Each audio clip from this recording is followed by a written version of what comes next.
anos da Revolução. No dia 25 de abril de 1974, Portugal saiu de um grande período de autocracia. A liberdade surgiu e com ela surgiu a democracia.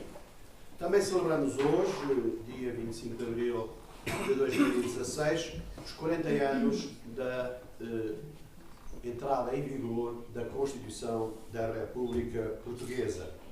A Constituição da República Portuguesa é essa lei fundamental, a lei primeira de um Estado, aquilo que, na perspectiva de Kelsen, na sua teoria da pirâmide, colocava no vértice dessa pirâmide uma lei que obriga a que todas as demais, as leis regulares, as leis ordinárias, as complementares, as resoluções, obedeçam a essa lei fundamental que é a Constituição da República. A nossa Constituição de 1976 começa com o seguinte preâmbulo, que é muito curtinho e que vos vou ler. A 25 de abril de 1974, o movimento das Forças Armadas, coroando a longa resistência do povo português, interpretando os seus sentimentos profundos, derrubou o regime fascista. Libertar Portugal da ditadura, da opressão e do colonialismo representou uma transformação revolucionária e o início de uma viragem histórica da sociedade portuguesa. A Revolução restituiu aos portugueses os direitos e liberdades fundamentais. No exercício destes direitos e liberdades, os legítimos representantes do povo reúnem-se para elaborar uma Constituição que corresponde às aspirações do país. A Assembleia Constituinte afirma a decisão do povo português de defender a independência nacional, de garantir os direitos fundamentais dos cidadãos, de estabelecer os princípios basilares da democracia, de assegurar o primado do Estado de Direito democrático e de abrir caminho para uma sociedade socialista, no respeito da vontade do povo português, tendo em vista a construção de um país mais livre, mais justo e mais fraterno. A Assembleia Constituinte, reunida na sessão plenária de 2 de abril de 1976, aprova e decreta a seguinte Constituição da República Portuguesa. Este era o preâmbulo da Constituição de 1976. Como veem, tinha uma grande tendência socializante. Com as 7 revisões constitucionais que sofreu, foi-se mitigando essa socialização. Hoje estamos aqui reunidos, constituindo aquilo que também foi uma grande oferta do 25 de abril, que foi a institucionalização do poder local democrático. Hoje formamos um órgão do poder local que assim é consagrado no título 8º e no artigo 235 da Constituição. A organização democrática do Estado compreende a existência de autarquias locais. As autarquias locais são pessoas coletivas territoriais dotadas de órgãos representativos que visam a prossecução dos interesses próprios das populações respectivas. Portanto, nós, Assembleia Municipal e os demais órgãos autárquicos, emanamos da vontade popular e estamos nestes órgãos para defender os interesses dos nossos representados. Também com a nova Constituição, com a Constituição de 1976, se criou um direito fundamental, que é o direito da associação, e daí emergiram os partidos políticos. Temos na nossa Assembleia Municipal representados 2 partidos políticos, o Partido Social Democrata e o Partido Socialista, e vamos dar voz aos partidos. Assim, convido o representante do Partido Social Democrata para fazer a sua intervenção.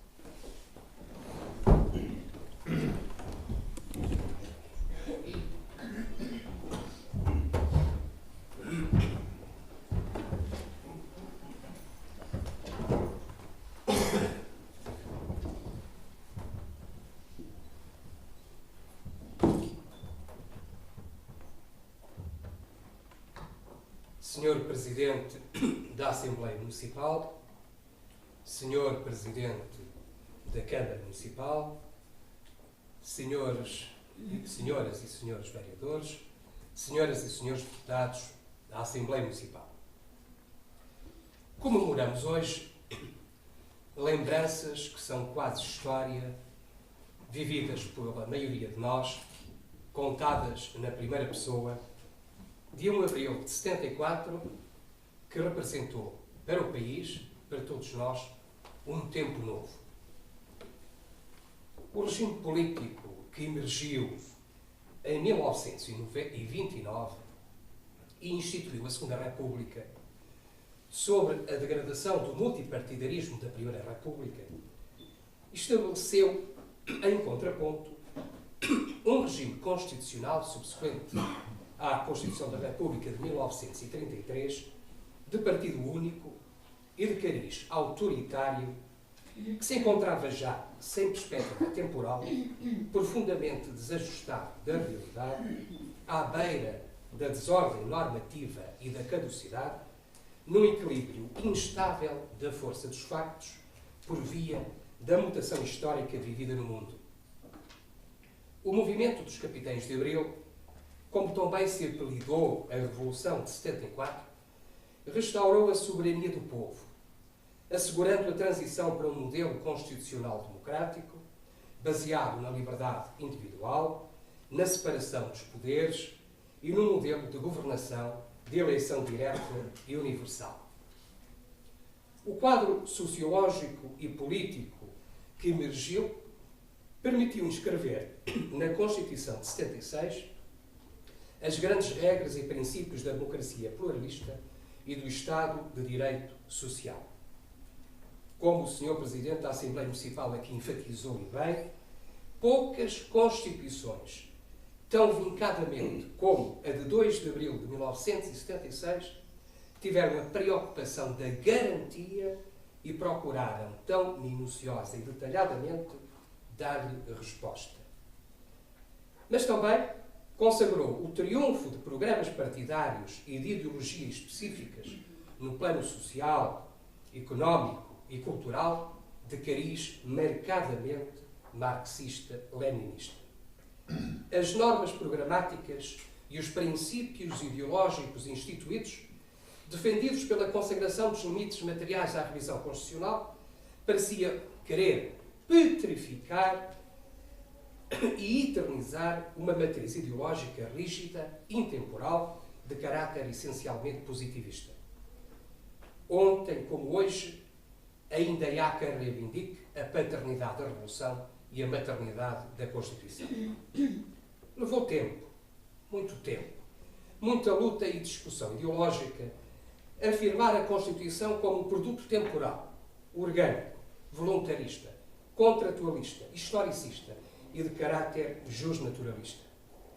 4 décadas depois, após sucessivas revisões constitucionais, tornadas imperiosas pela dinâmica da história, na direção de uma democracia pluralista sem descontos e do modelo ocidental do Estado de Direito Social, Portugal vive hoje um quadro de normalidade democrática, de pleno e regular funcionamento das instituições políticas.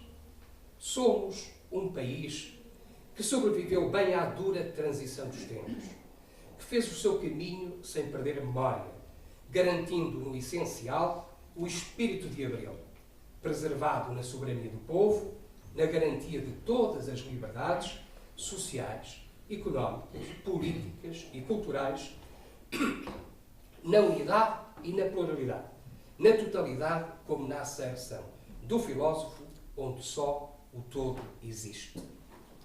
Senhoras e senhores deputados, a liberdade e a democracia política são indissociáveis. Fazem o seu caminho lado a lado, mas elas só se realizam na plenitude da democracia social e económica. O fluxo de fundos comunitários financeiros da Europa destinados ao desenvolvimento da economia, da educação, da saúde e muitos outros domínios conduziu a profundas alterações na estrutura económica e social do nosso país.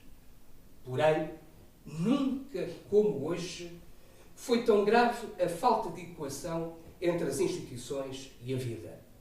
A sociedade que construímos, europeia, afluente, consumidora, quer ser conhecida pelo modo como produz, pelos meios de que dispõe e pelos mercados que conquista. Acontece, todavia, que ao lado dela, contra ela, dentro dela, subsiste todo um pluralismo de gentes deserdadas desses patamares de disponibilidade. Aí estão os mais pobres, os idosos, os que vivem no interior, os deserdados pela cor e pela origem.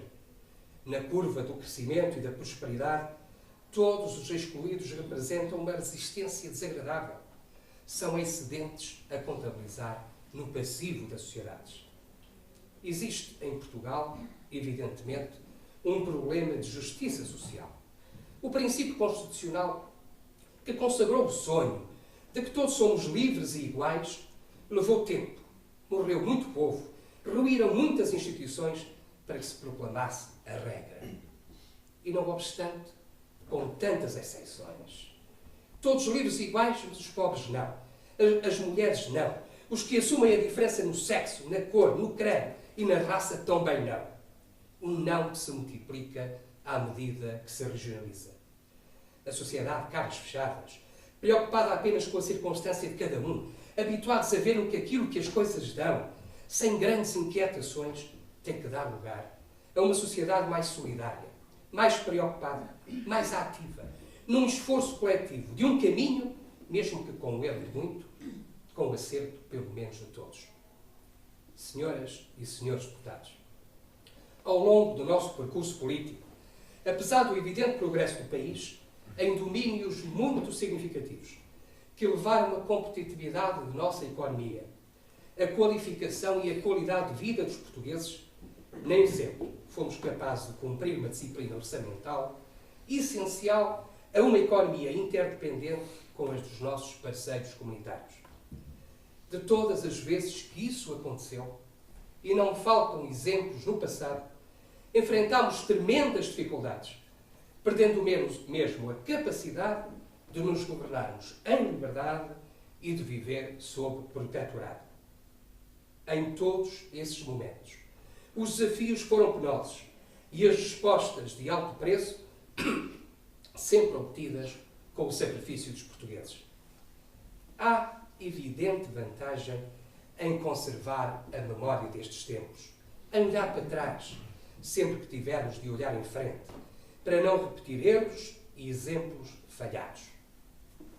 Num tempo que ainda é de incerteza e de amanhãs que nos acontecem desconhecidos, compreendemos mal, por que razão um país tão dilacerado, tão frágil, não seja possível haver aqui consenso político alargado, concertação social duradoura, estabilidade de políticas e estratégias nacionais de médio e longo prazo.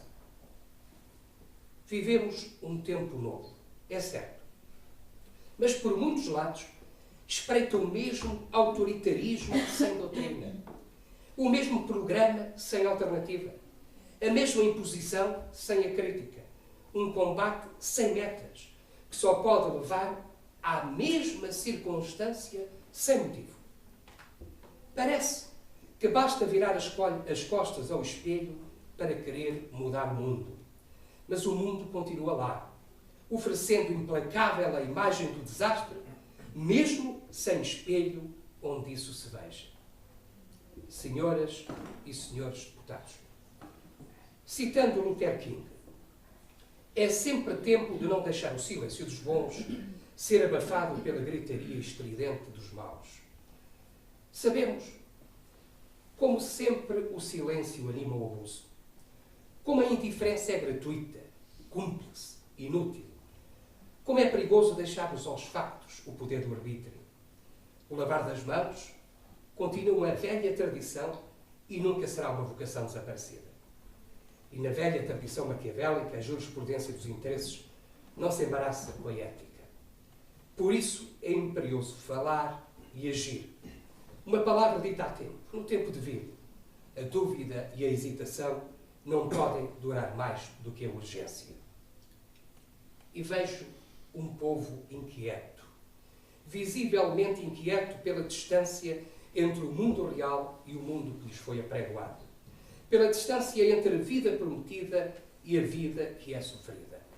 o abismo que separa a promessa fácil e a vida real. O lento passar do tempo e a vida que agora se gasta em pequenos nadas à espera de movimento. O programa vazio, no meio da propaganda repetida. Somos cada vez menos. Menos movimento, menos oportunidades, menos condições, menos vida, menos ação, menos esperança. Mas até parece que essas circunstâncias estão longe da preocupação de muitos. Homens e mulheres que esperam iludidos as respostas que tardam, parecem agora sem meios, sem forças, sem projeto, sem futuro. E o tempo trabalha contra todas estas esperas. Ensina friamente que a única irreverência que não perdoa é que o percam. Porque o tempo não reconsidera, não consente, não amnistia. Passa, simplesmente passa. E não cura as culpas de ninguém.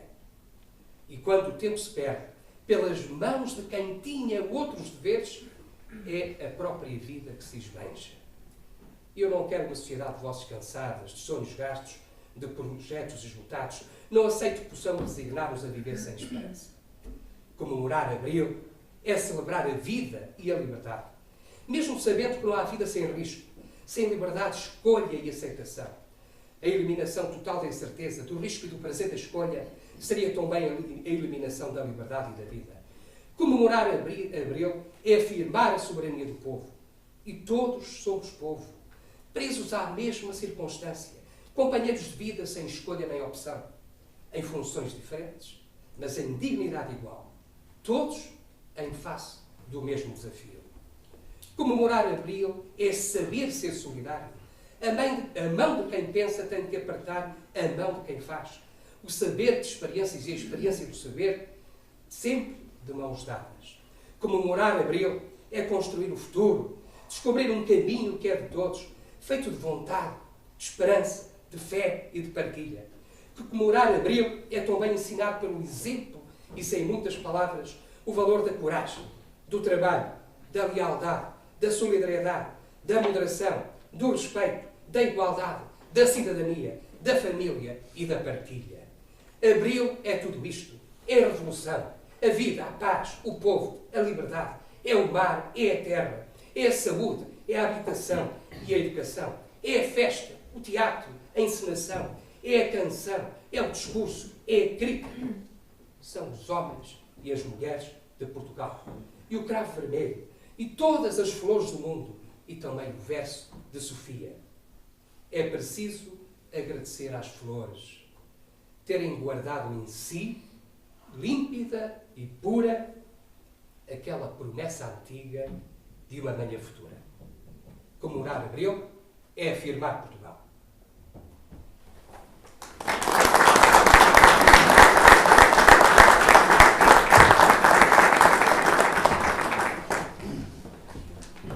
A palavra agora para o representante do Partido Socialista.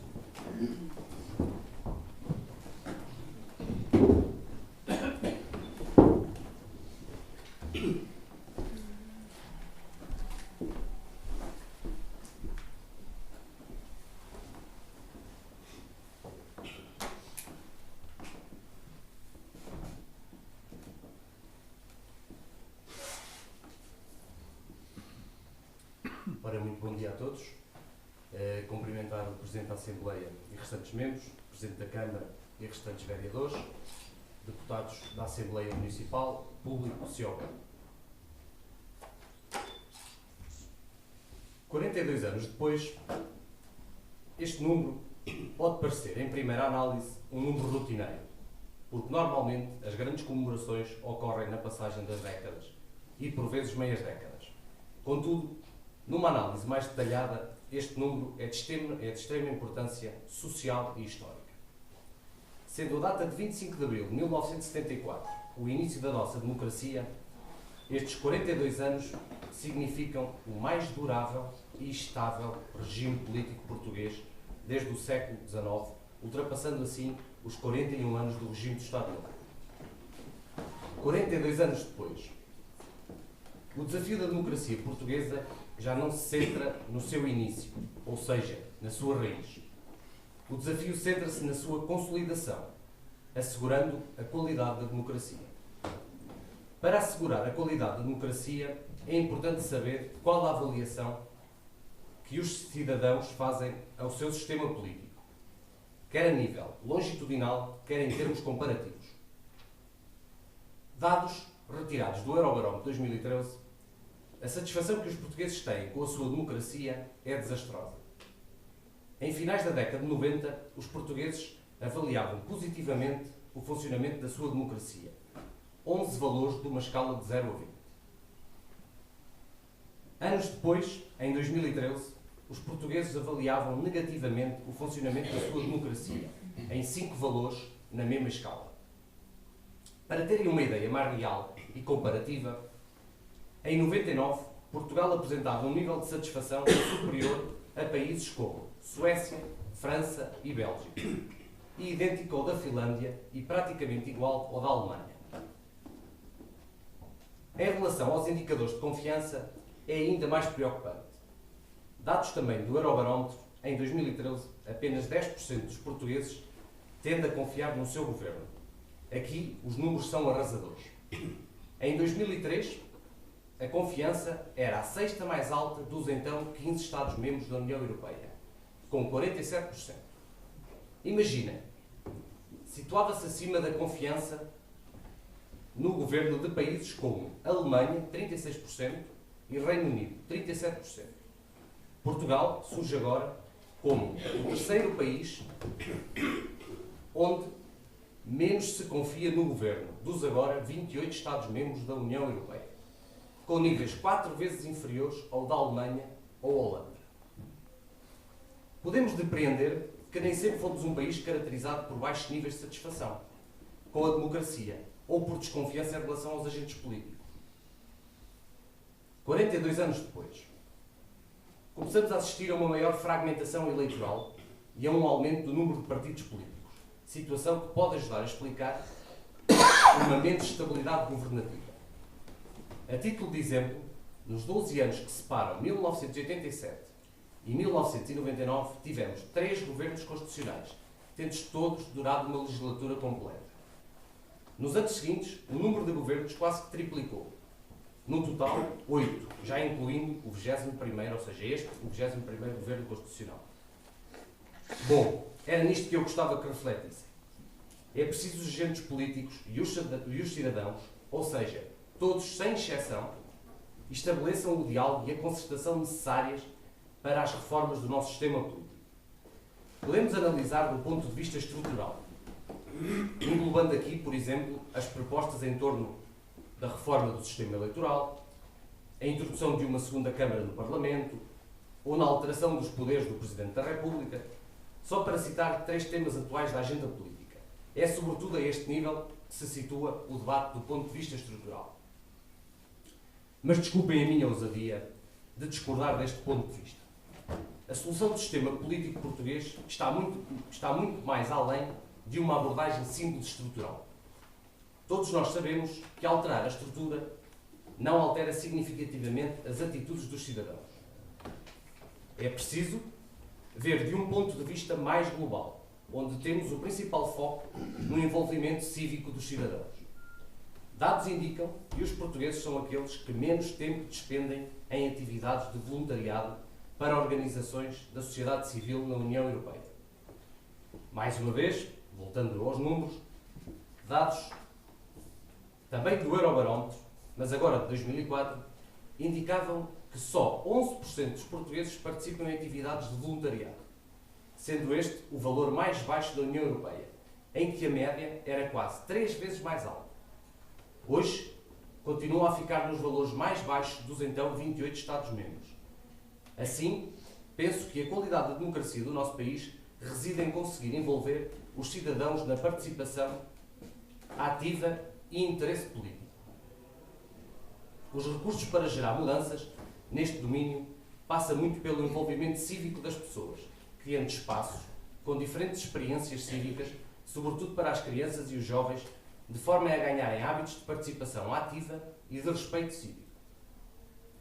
42 anos depois. A boa notícia é que este padrão pode ser alterado, A má notícia é que esta alteração requer esforço e tempo para termos um bom resultado a médio e longo prazo.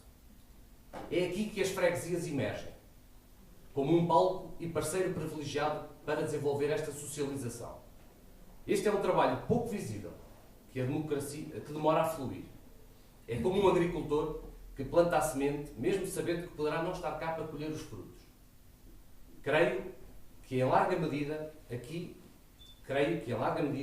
que reside a resposta aos desafios que o sistema político enfrenta. Como alguém uma vez disse, a governação local é a base da democracia. Se falhar, é a própria democracia que falha. Obrigado.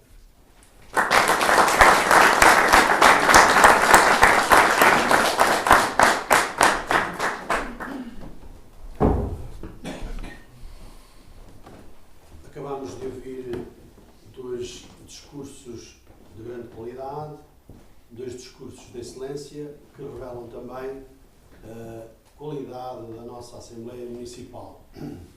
Foram dois discursos de grande qualidade, mas que refletem ambos alguma preocupação. A preocupação da nossa democracia, a preocupação do nosso tempo, a preocupação que é não apenas portuguesa, mas de toda a Europa.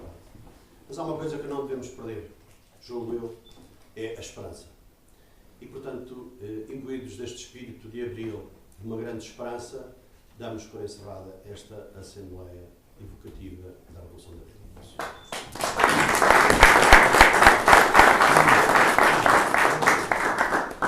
Vamos ouvir o hino nacional.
Bom dia para todos. Parece que há um almoço convívio na Avenida.